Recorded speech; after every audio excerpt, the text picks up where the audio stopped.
അലിയാർ തങ്ങൾ പുറത്തേക്ക് വന്നിട്ടു ആ പെണ്ണിനോട് പറഞ്ഞു, ഞാൻ ചില ചോദ്യങ്ങൾ ചോദിക്കും, നീ സത്യം മാത്രമേ പറയാൻ പാടുള്ളൂ. ഫضൽ ആബി തങ്ങളോട് ചോദിച്ചു, ഫضലെ, നിങ്ങൾ ആ പെണ്ണിന്റെ മാല മോഷ്ടിച്ചിട്ടുണ്ടോ? ഇല്ല, ഞാൻ മോഷ്ടിച്ചിട്ടില്ല. ഉറപ്പാണോ? ഉറപ്പാണ്. പിന്നെ എങ്ങനെ നിങ്ങളെ ഭാണ്ഡത്തിൽ ആ മാല വന്നു? അത് പറയാൻ എനിക്കറിയില്ല. അപ്പൊ ഈ പെണ്ണിനോട് ചോദിച്ചു, എങ്ങനെ വന്നു ആ മാല എന്ന് നിനക്ക് പറയാൻ കഴിയും? അപ്പൊ ആ പെണ്ണ് പറഞ്ഞു, ഞാനത് ഭാണ്ഡത്തിൽ കണ്ടതല്ലോ, കണ്ട ആള് അമീറല്ലേ, സൽമാൻ ഫാരിസ് അല്ലേ, എന്റെ കഴുത്തിൽ നിന്നല്ലേ മാല പൊട്ടിച്ചു കൊണ്ടുപോയത്, അതല്ലേ എനിക്ക് പറയാൻ കഴിയുള്ളൂ. എന്നാൽ നിന്റെ കഴുത്തിൽ നിന്ന് അങ്ങനെ മാല പൊട്ടിച്ചു കൊണ്ടുപോയി എന്ന് എനിക്ക് ഉറപ്പ് പറയാമോ? ആ പെണ്ണ് മാല മോഷിച്ചു കൊണ്ടുപോയിട്ടുണ്ട് എന്ന് ഉറപ്പിച്ച് പറയാൻ വേണ്ടി നാവാണ് പൊന്തിച്ചപ്പോഴേക്ക് കളകളകളാന്നുള്ള ശബ്ദമായി ഇല്ലാതായി. നാവ് താഴ്ന്നുപോയി, സംസാര ശേഷി ഇല്ലാതായി. അലിയാർ തങ്ങൾ പറഞ്ഞു, സത്യം പറയുമ്പോഴേ നാവ് ചലിക്കുന്നു, അല്ലെങ്കിൽ നാവ് ചലശക്തി നഷ്ടപ്പെടുന്നതോട് പറഞ്ഞതല്ലേ, അതിൽ നീ പരാജയപ്പെട്ടിരിക്കുന്നു. അപ്പൊ നീ പറഞ്ഞത് ശരിയല്ല. രണ്ടാമത്തെ ചോദ്യം, നിന്റെ തമ്പിലേക്ക് ഫضൽ ആബി തങ്ങൾ എങ്ങനെ എത്തി? അയാൾ നിന്റെ തമ്പിലേക്ക് വന്നതാണോ? നിന്നെ കയറി പിടിച്ചതും നിന്നെ ആക്രമിച്ചതും ഒക്കെ അയാളാണോ എന്ന് നിനക്ക് ഉറപ്പുണ്ടോ? അപ്പൊ പറഞ്ഞു, അയാൾ എന്റെ മാഴത്തിൽ നിന്ന് ഞാൻ തെറിപ്പിച്ചു വിട്ടതാണ്. അയാൾ ഇറങ്ങി ഓടിയപ്പോ ഞാനാണ് മാറത്തടിച്ചിട്ട്. സത്യമാണോ വെച്ചു? സത്യമാണ് എന്ന് പറയാൻ നാവ് കൊണ്ടിട്ട് പറയാൻ കിട്ടുന്നില്ല, കളവാണ് പറയുന്നത്. ബഹുമാനപ്പെട്ട ജനങ്ങൾ മുഴുവനും അന്തം വിട്ടു നിൽക്കുക. ബഹുമാനപ്പെട്ട അലിയാർ തങ്ങൾക്ക് മുമ്പിൽ ഈ പെണ്ണ് ബോധരഹിതനായി വീണു. ബോധരഹിതനായി വീണപ്പോ ജനങ്ങൾ മുഴുവൻ തെറ്റിദ്ധരിച്ചവർ മുഴുവൻ ഫضൽ ആബി തങ്ങളുടെ അടുക്കലേക്ക് ഓടാൻ തുടങ്ങി.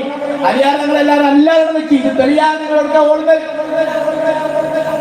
ആ സമയത്ത് അവിടെ നിന്നൊരു മനുഷ്യൻ ഈ കൂട്ടത്തിൽ നിന്ന് നിൽക്കുന്ന മനുഷ്യന്മാരൊക്കെ മാറ്റി നിർത്തിയിട്ട് അലിയാർ തങ്ങളെ മുമ്പിലേക്ക് വന്നിട്ട് പറഞ്ഞു, എനിക്കൊരു കാര്യം പറയാനുണ്ട്. നിങ്ങളാരാ? ഞാൻ ഈ പെണ്ണിന്റെ അടിമയാണ്, എന്റെ അടിമാനത്തെയാ ഈ പെണ്ണ്. ആണോ? എന്താ നിങ്ങൾക്ക് പറയാനുള്ളത്? അപ്പോ അടിമ പറഞ്ഞു, അടിമകാര്യങ്ങൾ കൊല്ലും മാതാവിവരിക്കുന്നു, സത്യം ഓരോന്നും തുറന്ന് പറഞ്ഞിടുന്നു. അത് കേട്ടെല്ലാരും അന്നത്ഭുതം കൂടിയിടുന്നു. ആബിദിൻ കൽബുള്ളിൽ കഥനം പറഞ്ഞിടുന്നു. അടിമകാര്യങ്ങൾ കൊല്ലും മാതാവിവരിക്കുന്നു, സത്യം ഓരോന്നും തുറന്ന് പറഞ്ഞിടുന്നു. അത് കേട്ടെല്ലാരും അന്നത്ഭുതം കൂടിയിടുന്നു. ആബിദിൻ കൽബുള്ളിൽ കഥനം പറഞ്ഞിടുന്നു. സത്യം പൂലപ്പോൾ പെണ്ണെ വീറച്ചിടുന്നു. മാപ്പിനായി ആബിദിൻ മുമ്പിലായി നിന്നിടുന്നു. ഉൽവും ജനങ്ങൾ ആബിദിൻ മുമ്പിലെത്തുന്നു. മാപ്പിനായി തേടി ആശീർവാദങ്ങൾ നേടുന്നു.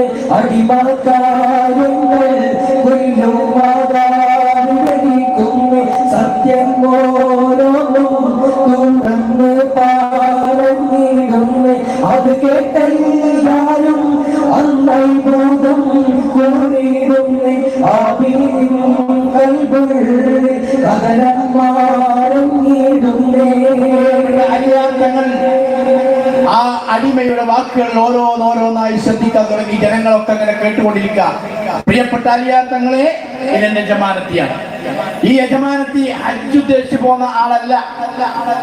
അവൾ ചില ദുഷ്പ്രവർത്തികൾ ആഗ്രഹിച്ചുകൊണ്ട് ഫضൽ ആബിദിനെ ആഗ്രഹിച്ചുകൊണ്ട് പോകുന്നതാണ്. ഫضൽ ആബിദ് തങ്ങളെ അവർ നേരത്തെ സമീപിച്ചിരുന്നു. അപ്പൊ അതിൽ നിന്നൊക്കെ വിട്ടുമാറി ഈ പെണ്ണിനെ പേടിച്ചിട്ടാണ് ബഹുമാനപ്പെട്ടവർ ഹജ്ജിനെ പുറപ്പെട്ടത്. ആദ്യം സംഭവിച്ചത്, കിടന്നുറങ്ങുന്ന ഫضൽ ആബി തങ്ങളുടെ ഭാണ്ഡം പെട്ടി തുറന്നിട്ട് കഴുത്തിൽ കിടക്കുന്ന രത്നത്തിന്റെ മാല പൊട്ടിച്ചിട്ടതിലേക്ക് വെച്ചത് എന്റെ യജമാനത്തിൽപ്പെട്ട. അതോടൊപ്പം തന്നെ പിറ്റേ ദിവസം വന്നിട്ട് പറഞ്ഞു, എന്റെ ആഗ്രഹം സാധിപ്പിച്ചാൽ ഞാനത് തിരിച്ചു പറഞ്ഞോളാം. ഫضൽ ആബി തങ്ങൾ സമ്മതിച്ചില്ല. അത് കഴിഞ്ഞതിന് ശേഷമാണ് പിന്നെ എന്നെ കൊണ്ട് വിഷം നൽകി ബോധം കെടുത്തിയത് മണപ്പിച്ചിട്ട് ഞാനാണ് തമ്പിലേക്ക് കൊണ്ടുപോയി കിടത്തിയത്. എനിക്ക് മാപ്പ് തരണം, പങ്കിട്ടാൻ പറ്റുന്നത് ഞാനാണ് തെറ്റ് ചെയ്തത്. എന്റെ തോളിലേറ്റി കൊണ്ടുപോയി ഞാൻ അവിടെ കൊണ്ടുപോയി കിടത്താൻ കാരണം യജമാനത്തിലെ ഖടാര എന്റെ നേർക്ക് നീട്ടിയിട്ട് പറഞ്ഞു കൊന്നുകളയും, ഞാൻ പറഞ്ഞത് കേട്ടിട്ടില്ല എങ്കിൽ അതുകൊണ്ട് ചെയ്തു പോലെ എന്നോട് മാപ്പാക്കണം.